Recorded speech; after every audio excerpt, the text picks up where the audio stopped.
Penguin Random House Audio presents Still Life by Skip Hollandsworth from Texas Monthly, May 2009. Read for you by Ashley Wood. Compared with the glistening two-story mansions that surrounded it, the house looked like something from another time. It was only 2,180 square feet. Its red brick exterior was crumbling, and its gutters were clogged with leaves. Faded, paint-chipped blinds sagged behind the front windows. Next to the concrete steps leading to the front door, a scraggly banana plant clung to life. Built in 1950, it was one of the last of the original single-story homes on Northport Drive in Dallas's Preston Hollow neighborhood. The newer residents, almost all of them affluent baby boomers, had no idea who lived there. Over the years, they'd see an ambulance pull up to the front of the house, and they'd watch as paramedics carried out someone covered in a blanket. A few days later, they'd see the paramedics return to carry that person back inside, but they'd never learned who it was or what had happened. Some of the local kids were convinced that the house was haunted. They'd ride their bikes by the lot at dusk, daring one another to ring the doorbell or run across the unwatered lawn.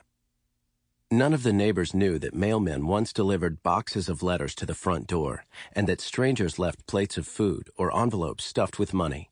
They didn't know that high school kids, whenever they drove past the house, blew their horns over and over. They didn't know that a church youth group had stood on that front yard one afternoon, faced the house, and sung a hymn.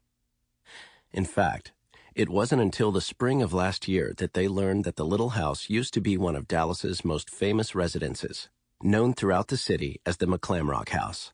It was the home of Anne McClamrock and her son John, the boy who could not move.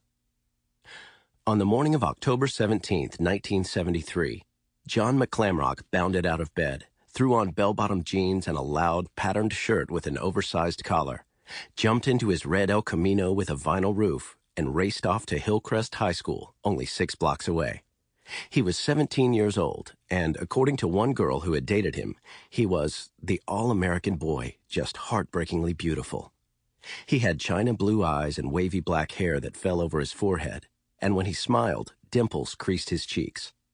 Sometimes, when he sacked groceries at the neighborhood Tom Thumb, Hillcrest girls would show up to buy watermelons so that he'd carry them out to their cars. On weekend nights, they'd head for Forest Lane, the cruising spot for Dallas teenagers, hoping to get a look at him in his El Camino, or better yet, catch a ride.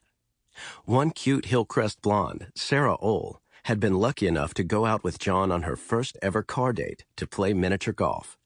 After he took her home, she called all her friends and told them she had had trouble breathing the Sample complete.